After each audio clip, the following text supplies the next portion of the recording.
안녕하세요. 크립토TV입니다. 오늘은 최근 조정에 미국의 친크립토 억만장자마저 대단히 실망해서 대부분 비트코인을 매도했다는 이유를 전해드려 보겠습니다.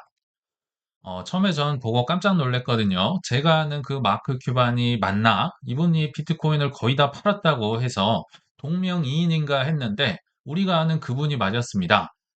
미국 댈러스 NBA 농구 구단주기도 했었죠. 이분이 폭스뉴스에 나와서요. 비트코인을 전체 거의 다 팔아버렸다. 왜냐하면 달러 해지에 대한 역할을 기대했는데 실망했기 때문이다라고 공개적으로 비난을 하고 다 팔았다고 선언을 해버렸어요. 신크립토 인사였거든요. 그리고 이 사진을 보시면 뭐 일부러 이렇게 찍었는지 모르겠는데 뭔가 화가 잔뜩 나 있고 뭔가 욕을 하고 있는 것 같은 이런 얼굴인 것 같아요. 그래서 한때 5억 달러에서 많으면 10억 달러까지 그러니까 조가 넘게 크립토를 가지고 있었거든요. 이 친 크립토 지지자가 왜 돌아섰는지를 하나하나 살펴보도록 하겠습니다. 오늘 새벽에 뉴스가 나왔는데요. 들고 있는 비트코인의 대부분을 매도해버렸다. 해지 수단에 대한 역할을 못했다라고 하거든요. 오늘의 중점 비난 대상은 이더도 아니고요. 알트도 아니고 비트코인입니다. 이분이 비트코인을 굉장히 많이 비난을 했어요. 왜냐하면 법정 화폐 가치가 떨어지고 뭐 전쟁이 나면 해지 수단으로서 비트코인은 디지털 금이기 때문에 올랐어야 되는데 이거 왜 떨어지는 거야? 오늘의 주요 단어 중에 하나가 또 해지거든요. 뒤에서 소개를 해드리겠습니다. 금값이 올라도 비트는 떨어지고 달러가 떨어져도 비트코인은 떨어지고 뭐 주식이 올라도 떨어지고 우리가 지금 느꼈던 거랑 똑같은 것을 마크 큐반이 느끼고 있다. 기대했던 해지 효과는 없었고 너무 실망했다. 그리고 마지막 문장이 좀 중요한데요. 이더리움을 포함한 나머지 쓰레기들보다도 비트코인에 더 실망을 했다. 지금 이더리움을 포함한 알트들을 쓰레기라고 했잖아요. 근데 비트코인은 더 실망했다. 너는 더 쓰레기라는 겁니다. 그쵸? 비트코인에 굉장히 많은 실망을 했고 반대로 얘기하면요. 이더리움은 그래도 조금은 좋게 본다라고 해석을 할 수도 있어요. 왜 그렇게 해석이 되는지 또 뒤에서 한번 얘기를 드려볼게요. 근데 이분이 이번에만 이렇게 비난을 한 건 아니고요. 대부분의 부자들은 코인을 싫어할 수밖에 없거든요. 그래서 이분도 2019년도에 했던 발언이 비트코인보다 차라리 바나나가 더 낫다. 이거 적어도 먹을 수는 있잖아. 이 쓸모없는 거 이렇게 왕 비난을 했던 분이었는데요. 이분이 언제 돌아섰느냐? 모든 사람들은 다 비슷합니다. 가격이 폭등을 하면 믿게 되는 경향이 있거든요. 언제 폭등했었나요? 2020년도, 21년도에 정말 불장이 왔었죠. 그때 마크 큐반도 친크립토로 확 돌아섭니다. 그래서 무려 전체 포트폴리오, 그러니까 크립토 포트폴리오의 60%나 되는 비중을 비트코인으로 집어넣습니다. 왜냐하면 이때 뭐 디파이 붐에 뭐 디파이 서머라고 했죠. NFT에 뭐 메타버스에 난리도 아니었어서 비트코인을 디지털 금이다. 뭐 보통 맥시멀리스트들이 했던 얘기 똑같이 했었고요. 특히나 이더리움은 좀 더 주목해 볼게요. 매수 시점이 더 빠릅니다. 그러니까 비트코인은 19년도에 그렇게 욕을 했었지만 17년도부터 이 사람은 이더리움을 샀거든요. 그리고 포트폴리오 전체의 30%나 차지했다. 무슨 차이가 있느냐? 비트코인은 써먹을 수 없었는데 반해서 이더리움은 뭐 스마트 컨트랙트다, 디파이다, 뭐 NFT다, 뭐 지금은 스테이블 코인이다, RWA다. 못하는 게 없죠. 그러니까 얘는 쓸모가 있다는 거예요. 그 옛날에 보더라도 금은 돌덩어리인데 이더리움은 써먹을 때가 있네. 보통 부자들은 이 쓸모를 주목합니다. 그래서 이더리움을 많이 사놨었고 지금도 비트코인보단 좋게 생각을 하고 있는 것 같아요. 그 이더를 좋게 생각하니까 당연히 비트코인 레이어 2였던 폴리곤도 한 300만 달러 정도 샀었고 도지코인은 많이는 아니지만 아들 교육용으로 매수를 했었다고 본인이 밝혔고요. 지금은 팔고 없지만 NBA, 댈러스 매버릭스 농구 그 기념품 살 때 도지를 결제 수단으로 활용을 했었다라고 합니다. 그러니까 테슬라랑 비슷한 길을 가는 듯 하지만 지금은 완전히 돌아서 버린 것 같아요. 그리고 전체 포트폴리오의 약 10% 정도는 에이브 코인, 스시, 라이트 코인, 일루비움이라는 뭐 게임 코인도 샀고요. BNB, 레이브로 씌운 이더리움, 그리고 수많은 알트코인 투자를 뭐 거의 벤처 캐피털처럼 해서 이분의 그 알트코인 포트폴리오를 제가 몇 년 전에 소개를 해드렸던 기억이 나거든요.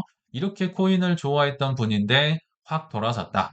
그러면 21년부터 25년 사이, 뭐 최근 사이에 무슨 일들이 생기긴 생긴 거죠. 왜 이렇게 바뀌었을지를 한번 알아보도록 하겠습니다. 근데 결론부터 좀 요약해서 소개를 해드리면 일단 이분은 나이가 많습니다. 58년생이기 때문에 크립토가 변화하는 과정을 기다리다가 지친 게 아닌가. 시간도 별로 없고요. 또 이분은 기업가거든요. 기업을 기가 막히게 설립을 하고 운영을 해서 팔아먹는 걸 굉장히 그걸로 억만장자가 된 분입니다. 잘하는 거에 집중을 하려고 한 것도 있고, 오랜 코인의 규제 소송에 질려버린 것도 있고, 아까 해지라는 단어를 주목하셔야 된다 했는데요. 기가 막힌 해지를 했던 적이 있어요. 근데 이거는 비트코인은 작동을 안 하니까 실망을 했었다. 하나하나 살펴보도록 하겠습니다. 일단 가장 큰 변화는요. 댈러스 매버릭스 농구 구단을 판 겁니다. 그러니까 비트코인을 판 이유가 다른 사람들처럼 뭐 돈이 들어서 돈이 없어서 판 게 아니에요. 억만장자이기 때문에 이분이 굉장히 비싸게 구단을 23년에 팔았습니다. 그러니까 2000년도에 2억 8천만 달러에 사서 2023년에 35억 달러에 팔았으니까 이게 한 뭐 5조 원 정도는 되겠네요. 엄청난 돈을 갖고 있는 부자다. 지금 돈 때문에 실망을 한 걸로 보이진 않는다. 자, 근데 후회를 한번 했었다라고는 하거든요. 판 거 자체는 후회가 안 되는데 누구한테 팔았는지가 후회된다. 왜 이런 얘기를 하냐면요. 이분은 과거부터 민주당 쪽을 좀 지지를 했던 것 같습니다. 근데 내가 판 사람들이 알고 보니까 애덜슨 가문, 즉 공화당의 주요 후원자였습니다. 그러니까 내가 판 돈이 공화당으로 넘어가는 거 아니야? 이거 조금 후회되는데. 그리고 실제로 24년도에 카말라 해리스를 마크 큐반이 공개적으로 지지를 했으니까 조금 이런 건 후회가 된다라고 하는 건데요. 즉 기업으로도 돈을 많이 벌었고 뭐 이 돈이 부족해서 비트코인을 판 것 같진 않아요. 그리고 24년도에 기억나실지 모르겠는데요. 크립토 포 해리스라는 단체까지 만들고요. 민주당 내에서도 코인 지지자들이 많이 있었겠죠. 그래서 뭐 주요 정책 회의를 만드는데 마크 큐반이 거의 주체적으로 주도를 해서 엄청난 회의를 많이 개최를 했었어요. 근데 그러다가 계속 규제와 소송에 조금 지쳐가는 모양이 아닌가. 뒤에서 소개해 드리겠지만 최근 들어서는 약간 공화당 쪽으로 기울어진 게 아닌가라는 생각도 듭니다. 그리고 한때 마크 큐반이요. 24년도 9월인데 얼마나 지치고 화가 났으면 SEC 위원장을 내가 하겠다. 갠슬러 너 사임해라. 왜냐면 한 명도 뭐 보호하지 못하고 맨날 난동만 부리고 있으니까 내가 차라리 하겠다라고 선언도 했었거든요. 뭐 대단한 사람이죠. 그러니까 크립토에 이때만 해도 열의가 있었다는 거예요. 그리고 좀 더 과거로 가보면요. 2017년도에 기억나실지 모르겠는데 트럼프랑 마크 큐반의 대선 구도가 형성이 됐던 적도 있었어요. 그러니까 그만큼 예전엔 트럼프를 싫어했었고 내가 민주당에서 안 되면 무소속으로라도 나와서 트럼프를 이기겠다라고 할 정도로 뭐 적극적이었고 트럼프를 별로 좋아하지 않았던 분이다라고 생각이 듭니다. 좀 구체적인 건 뒤에서 좀 더 나눠보기로 하고요. 뭐 소송이나 규제 관련된 거는 제가 해지라는 단어에 주목을 해야 된다 했는데요. 어, 해지를 기가 막히게 했던 적을 한번 소개를 해드리겠습니다. 이분이 기업가다 보니까요. 창업을 해서 그 기업을 키우는 것도 잘하고 파는 것도 기가 막히게 합니다. 요걸로 억만장자가 된 분이에요. 그리고 대부분의 억만장자들은 대부분 닷컴 버블 때 엄청난 돈을 벌었거든요. 이분도 마찬가지입니다. 닷컴 버블 전에 그러니까 약 95년, 1995년에 브로드캐스트닷컴이라는 그때 당시는 뭐 유튜브도 없고 하니까 인터넷 뭐 스트리밍 서비스 요거를 야후에 잘 키워서 매각을 제때 잘합니다. 1999년도에 판 걸로 알고 있어요. 한 17억 달러 정도, 뭐 2조 원 넘는 돈으로 기가 막힌 타이밍에 팔았거든요. 근데 문제가 뭐였냐면 현금으로 받는 게 아니라 야후가 그때 당시는 뭐 구글을 넘어가는 엄청난 기업이었죠. 그러니까 야후 주식으로 이 그 산 대금을 줬어요. 그러니까 졸지에 마크 큐바는 야후 주식을 엄청나게 들고 있는 부자가 된 거죠. 자, 근데 문제가 뭐냐? 마크 큐반이 이때 당시 보기에요. 닷컴 버블 직전 99년이라고 했었잖아요. 내가 보기에도 이거 약간 미친 것 같은데, 광기인 것 같은데 느낌이 확 온 겁니다. 근데 이 야후 주식을 받았는데 이거를 바로 팔 수가 없게 1999년도에 받았는데 6개월간은 팔 수 없게 락업이 걸려 있었습니다. 그러니까 마크 큐반이 보기에는 야, 이거 큰일 났다. 이거 지금 폭락이 올 것 같은데 걸려서 이거 팔지도 못하네. 그래서 골드만삭스에 전화를 합니다. 뭐를 하려고 했냐면요. 해지를 하기 위해서 야, 이거 떨어지면 큰일 날 것 같다. 그래서 이름도 어려운 제로 코스트 칼라라는 그러니까 옵션을 콜 옵션, 풋 옵션으로 하는 방어 장치를 즉 해지를 해놨다는 건데요. 이게 무슨 뜻이냐면 일단 풋 옵션을 많이 삽니다. 풋 옵션은 하락에 베팅하는 거죠. 그래서 폭락에 팔 수는 없으니까 현물을 폭락에 대비하는 보험을 갖춰놓고 반대로 이게 그러니까 양방을 대비하는 걸로 보시면 되는데 콜 옵션은 사는 게 아니라 팝니다. 즉 콜 옵션을 매도를 한다는 거는요. 오를 때마다 망치를 쳐서 때린다. 그러니까 수익은 조금 상승 시에 수익을 포기하는 한이 있어도 폭락을 대비하는 기가 막힌 hedge를 해가지고 요걸로 자산을 지켰거든요. 근데 지금도 약간 닷컴 버블 느낌이 있지만 다들 이런 얘기하면 비웃었을 거예요. 마크 큐반도 똑같이 그런 소리를 들었다고 합니다. 왜 올라가는데 콜옵션을 매도하느냐? 상승을 제한하네. 좀 참 웃기는 괴짜네. 이런 소리를 들었는데 정말 나중에 야후 주식이 닷컴 버블이 무너지면서요. 마이너스 90%로 폭락을 해버립니다. 그러니까 이거는 자산 보전을 하게 되는 정말 뭐 세기의 역사적인 해지를 제대로 한 거죠. 그래서 이 대금을 지킬 수 있었다. 이게 이제 마크 큐반의 가장 유명했던 해지 사례거든요. 그러니까 본인이 이렇게 했던 것처럼 비트코인도 해지가 돼야 되는데 그게 안 되니까 던져버렸고 또 뭐 여러 가지 기업의 운영에 좀 집중을 하기 위해서 팔았지 않아 이런 생각이 듭니다. 좀 더 구체적으로 한번 살펴볼게요. 분명히 강인했던 셌습니다. 친 크립토 억만장자였는데 돈도 안 되고 리스크도 큰 코인에 흙을 뗄 수밖에 없었던 사연들이 많이 있었겠죠.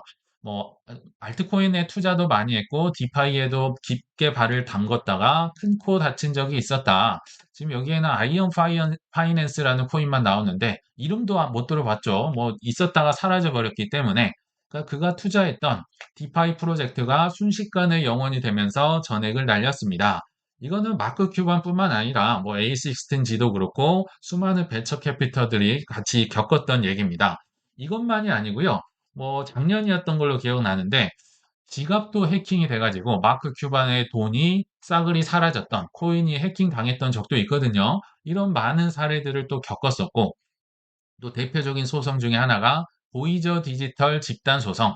그러니까 테라 루나가 무너지니까요. 정말 셀시우스, 뭐 스리에로 캐피털, 뭐 나중에 그 뭐 FTX까지 수많은 기업들이 망해버렸거든요. 근데 마크 큐반이 이 암호화폐 대출 플랫폼 보이저를 홍보를 했었다. 이 홍보 모델로 쓰였던 것 같아요. 근데 보이저가 망해버리니까 이 폰지 사기를 홍보했다라면서 집단 소송을 굉장히 오래 당하면서요. 엄청 힘들어 했어요.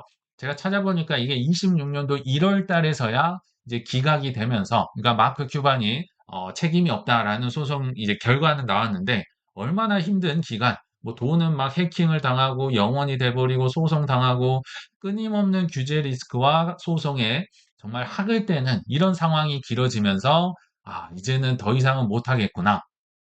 그러면서 이제 돈이 되는 쪽으로 근데 이분은 기업가다 보니까 이게 빠르거든요. 그래서 트럼프 쪽으로 오히려 약간 뭐 사실은 일론 머스크나 A16G도 이쪽으로 넘어온 경향이 있잖아요. 그래서 이분도 트럼프 RX에 합류를 했다. 이 RX가 뭐냐면요. 그러니까 과거에는 민주당 성향의 발언을 했지만 지금 트럼프 대통령의 주요 공약, 행정 정책 중에 하나가 약값이 너무 비싸다잖아요. 이 냄새를 맡고 마크 이제 휴반이 이 약값을 싸게 공급하는 인하 정책의 공식 파트너이자 주역으로 합류를 했다. 약간은 트럼프 편으로 이제 돌아선 게 아닌가 생각이 들거든요. 그래서 뭐 여러 가지 뭐 아까 농구 구단 매각도 하고 뭐 샤크 탱크라고 뭐 쇼 있었잖아요. 그것도 25년도에 하차를 하면서 이제 본업인 비용 플러스 약국, 뭐 코스트 플러스 드럭스라고 하는데요. 이 앞에 마크 큐반 이름까지 붙였습니다. 내 이름을 담아서 정말 혼신의 힘을 다해서 약값을 한 15% 정도 낮게 공급을 하겠다. 막 공장도 세우고요. 굉장히 큰 투자를 한 것 같아요. 그래서 본인의 이름도 따서 원래 이분은 투자를 주로 하는데 내가 뭐 내 이름을 걸고 모든 자산과 에너지를 쏟아붓겠다고 선언했다.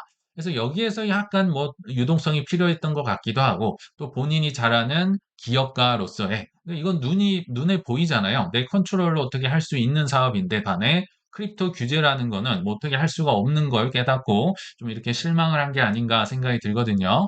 그래서 결국은 이분은 기업을 잘 운영했던 분이잖아요. 그러니까 각자 잘하는 재능과 영역과 총알과 시간이 다른데 무턱대고 남을 따라한다고 해서 성공을 할 수는 없겠다라는 생각이 듭니다. 이분은 기업을 잘하기 때문에 이런 곳으로 가시는 게 맞을 것 같고요. 그러니까 코인 투자를 뭐 이거 다른 거 잘한다고 해서 코인 투자는 잘한다? 이렇게는 안 된다는 거예요. 그래서 각자 잘하는 영역이 있고 코인 투자에 안 맞는 사람이 있다는 거 한번 소개를 해드리기 위해서 가져와 봤습니다. 이거 마크 큐반 사례를 보면서 갑자기 떠오르는 캐나다 억만장자가 있죠. 이분은 사실 살짝 먼저 돌아섰는데 예전에 소개해드렸던 케빈 오리얼입니다. 근데 이분도 뭐 한때는 뭐 5만 가지 크립토 알트코인도 많이 샀던 분이고요. 25년도 9월 달까지만 하더라도 지금 수집용 카드, 그러니까 코비 브라이언트와 마이클 조던이 함께 담긴 뭐 로고맨 카드 뭐 이런 게 있었나 봐요. 여기에 1,300만 달러를 뭐 200억이 넘나요? 엄청난 돈을 들여서 이걸 뭐 샀다라고 하거든요. 언젠간 카드가 또 토큰화 될 것이라고 말했다. 굉장한 믿음이 있었던 것 같은데요. 불과 3개월 후에, 즉 25년도 12월 달에 비트코인이 좀 많이 떨어졌었죠.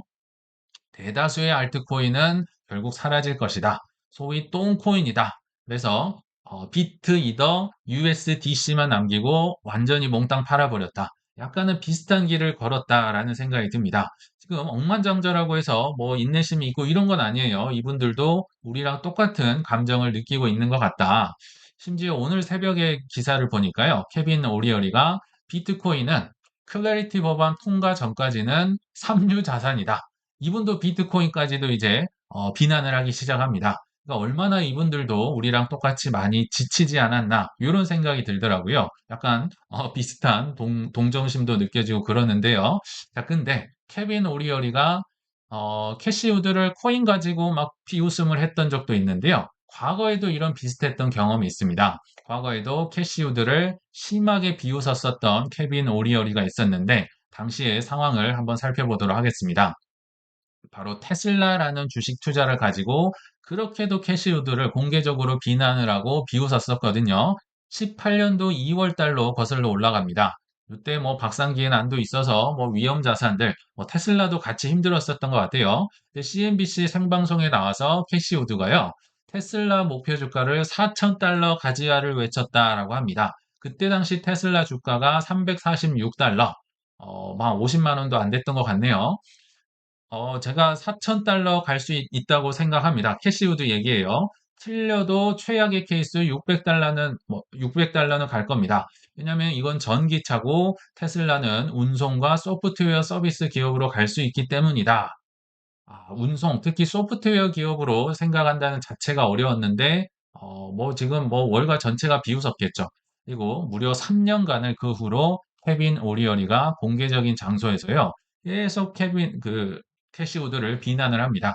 테슬라 투자 웃기시네. 뭐 전면 거부. 저 주식을 할 수 있는 한 난 가장 공매도를 하고 싶다. 완전히 웃기는 얘기다. 말도 안 되는 이 가격에 거래되는 그냥 자동차 회사일 뿐이라고 반복적으로 발언을 했었다. 그리고 20년도에도요, CNBC에 나와서 이분이 샤크탱크의 이제 뭐 스타 그 아나운서였잖아요. 사회자였잖아요. 그래서 테슬라에 일론 머스크가 와서 본인 회사에 투자를 해달라고 뭐 벤처 캐피털들이 나와서 우리 좀 투자해 주세요. 이런 프로그램이었잖아요. 그러면 샤프탱크에 만약에 머스크가 왔다면 당신 미쳤냐고 했을 것이다 라고 하면서 공개적으로 일론 머스크마저 비난을 했었습니다. 근데 나중에 어떤 결과가 있었나요? 21년 초가 되니까 아까 그 캐시우드가 3년 전에 4,000달러 갈 수 있다라고 했었잖아요. 근데 3년 만에 드디어 그 가격이 왔습니다. 물론 그 사이에요. 테슬라가 두 번이나 분할을 했어요. 한 번은 5대 1, 한 번은 3대 1. 즉 4,000달러를 15로 나누면 267달러가 당시에 봤던 4,000달러 가격인데요. 21년 초에 뭐 400달러가 넘어 버렸었죠. 그러니까 이 캐시 우드의 말이 맞아떨어지긴 했었네요. 맞았다는 게 중요한 게 아니고 3년 만에 이렇게 오래 버티고 왔다는 자체가 어마어마한 정말 뭐 성견지명이다. 나중에는요. 그래서 21년 3월 달에 케빈 오리어리도요. 입장을 180도 바꿉니다. 내가 틀렸다. 어, 가끔 나는 틀릴 수 있다. 뭐 이렇게 얘기를 했었어요. 그녀의 성견지명을 인정을 했었고, 특히나 케빈 오리어리에게 아들이 있었는데요. 이 아들이 2019년도에 테슬라의 인턴으로 일을 했었다라고 합니다. 그러니까 속사정을 잘 알았겠죠. 그래서 이 회사는 아빠, 이 회사는 자동차 회사 아니고 데이터 회사야. 빅데이터를 수집하는 거야. 아빠가 웃기시네. 실제로 이 아들이 정말 돌직구를 날리더라고요. 아빠가 웃기는 사람이야. 잘 알지도 못하면서 평가하지 마. 당신이 좋구야. 뭐 이렇게 얘기를 했다라고 하거든요. 근데 케빈 오리어리의 장점이 뭐냐?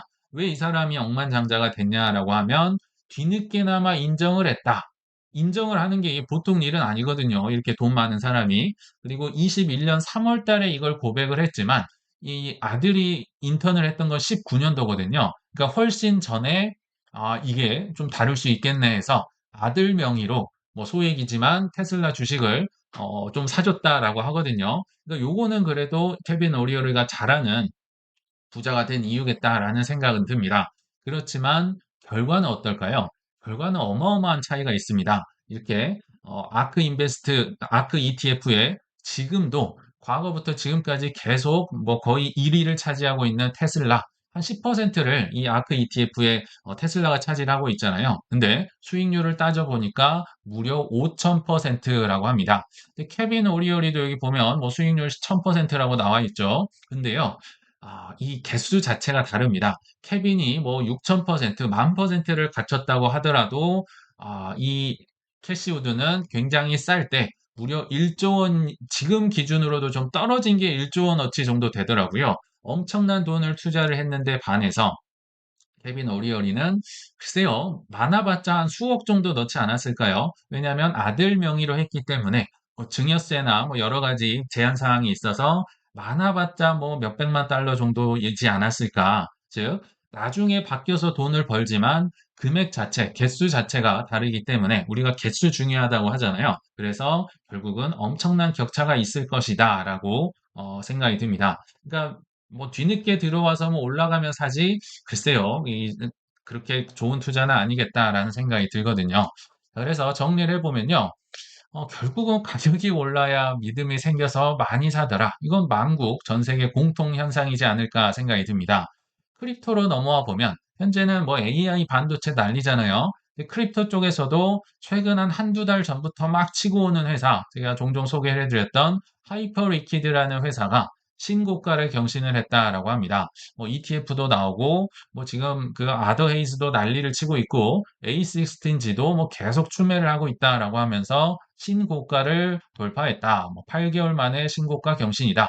모두가 따라서 사고 있는 것 같아요.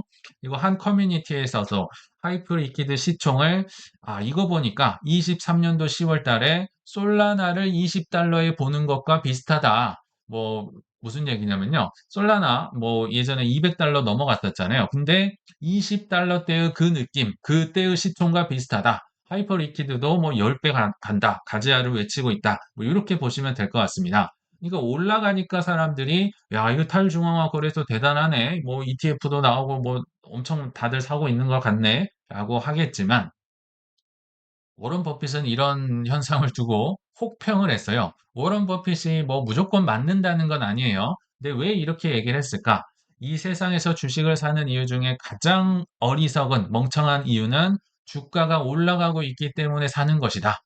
사람들 보면 어떻습니까? 지금 뭐 검증이 된 것 같고 증명이 되고 남들이 사고 있으니까 올라가니까 사고 있는데 워런 버핏은 이걸 굉장히 비난을 한 것 같아요. 뭐 이분이 틀릴 수도 있어요. 근데 왜 그런 얘기를 했을까? 그러니까 모든 주식, 모든 코인은요, 뭐 흥망성쇠가 있을 것 같아요. 크게 떨어지면 또 크게 올라가는 게 있고 또 떨어지고 또 올라가고 이러겠죠. 근데 워런 버핏은 요 아래에서 쌀 때 많이 사세요. 그것도 아무도 관심이 없을 때 장기적으로 생존할 수 있고 성장할 수 있고 독점할 수 있는 회사를 사세요라고 얘기를 하잖아요. 왜냐하면 쌀 때 많이 사라면서요. 그래서 관심이 없어야 쌀 때 살 수 있고 이렇게 재미없을 때는요. 선물 뭐 비투 레버리지 않습니다. 이게 언제 끝날지 모르는데 그런 사람 비중이 낮다. 그래서 아마도 현물을 살 것이고 내 돈으로 살 것이고 아까 캐시우드처럼 많이 모아갈 수 있다. 라는 장점이 있다라는 생각이 드는데요. 대부분은 이렇게 이제 올라갈 때 사죠. 왜냐면 남들이 샀잖아요. 뭐 부자 뭐 인증도 나오고 가격도 올라가고 있고 차트도 좋아진 것 같고 뭐 실적이 좋다 그러고 완전 포모가 뒤덮고 있으니까 이때는 이제 비싸졌겠죠. 뭐 더 올라갈 수는 있지만 비쌀 때 이분들도 이제 욕심이 있으니까 많이 살 거잖아요. 근데 많이 사고 싶다는데 문제가 있습니다. 왜냐하면 지금 총알 준비도 안 돼 있고 지금 올라 있는데 많이 사려면 결국은 써서는 안 되는 돈을 쓰게 되겠죠. 현물을 사더라도 빚을 끌고 와서 산다든지 아니면 이 밑에 있을 때는 뭐 10배를 먹을 수 있었으면 이 위에 있으면 뭐 끼케야 한 2배 뭐 먹을 수 있는 거죠. 그러니까 선물에 손을 대면서 뭐 5배, 10배 가져야를 외치니까 이게 정말 리스크가 크다라고 워런 버핏은 본 것 같습니다. 그리고 결정적으로 이 위에서 실패를 해버리면요. 플랜 B가 없습니다. 정말 처절한 하락이 오면 이거 더 이상 감당이 안 될 수 있다. 그래서 좀 밑에서 사는 게 좋겠다라고 워런 버핏은 얘기를 하지 않았나 생각이 듭니다. 그래서 결론을 맺어볼 텐데요. 존 템플턴, 우리 다 알고 있는 내용 다시 한 번만 보겠습니다. 주식시장의 폭락은 겨울철의 폭설과 같더라. 계곡이 깊을수록 산은 높아진다. 이건 당연한 얘기죠. 당연한데 안 와닿을 것 같아요. 그리고 하락장의 낙폭이 가파를수록 그 뒤에 찾아오는 급등의 반등세는 더욱 강렬하다. 폭풍이 지나간 자리에 가장 큰 열매가 맺히더라. 뭐 이런 얘기를 하는데 다 아는 내용에도 이게 조정이 길어지다 보니까 뭐 계곡이 깊다 보니까 많이 힘드실 것 같습니다. 그러나 우리가 옳은 방향에 투자하고 있다면 산은 생각보다 많이 높을 거란 생각이 들어서요. 저는 지금도 원금이 2배가 되면 반은 빼놔야 되나? 아니면 3배가 되면 빼놔야 되나? 이런 어이없는 생각을 저는 지금도 하고 있습니다. 이 배부른 고민의 시기까지 힘내시길 바라면서 이만 마치겠습니다. 시청 감사합니다.